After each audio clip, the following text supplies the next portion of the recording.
Cuma kita tak mahu hipokrasi dalam isu-isu yang melibatkan addendum ini. Kita tak mahu seperti mana yang dilakukan oleh PAS itu sendiri. Yang kedua, sebelum kita tamatkan Webi, Ya. saya rasa perlu jugalah Webi bercakap isu semasa lah. Oh, boleh. Soalan bonus boleh Webi? Ujung-ujung tak ada masalah. Kita ada satu soalan terakhir Webi.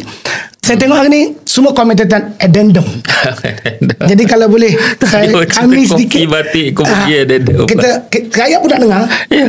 Addendum, apa pandangan YB sendiri? Kita tahu bahawa kita dalam prinsip kita sebagai sebuah kerajaan, sebagai sebuah negara, kita tahu bahawa addendum ini bila dibawa ke mahkamah itu, kita ada kedaulatan undang-undang dan kita tahu bahawa kita menghormati prinsip-prinsip kedaulatan undang-undang itu, dan mahkamah bila sudah membuat keputusan, kita akur dengan keputusan mahkamah, dan kita tahu bahawa proses ini masih lagi dalam proses mahkamah. Kita tahu hasil daripada keputusan mahkamah rayuan akan dibawa kembali ke mahkamah tinggi.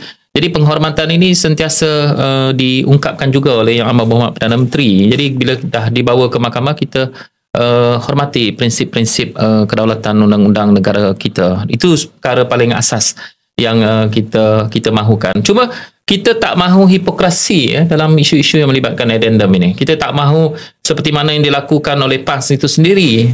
Dia agak hipokrit dalam sistem ini. Kalau kita menerima prinsip mahkamah, kedaulatan undang-undang kita dalam kes Datuk Seri Najib Tun Razak, ya, kita terima keputusan itu kerana itu adalah prinsip kedaulatan undang-undang kita. Tapi dalam kes Datuk Seri Zahid Hamidi, dia tak terima pula. Jadi saya pun prinsip undang-undang apa yang dia pakai. Jadi sebenarnya kita harus tegakkan prinsip kedaulatan undang-undang ini.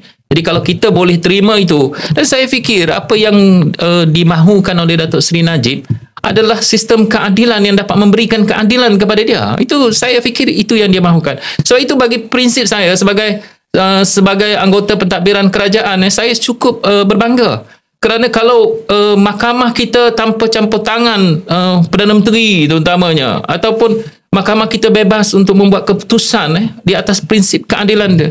Dan itulah sebenarnya perjuangan Malaysia Madani sebenarnya. Sebab itu kita jangan hipokrit.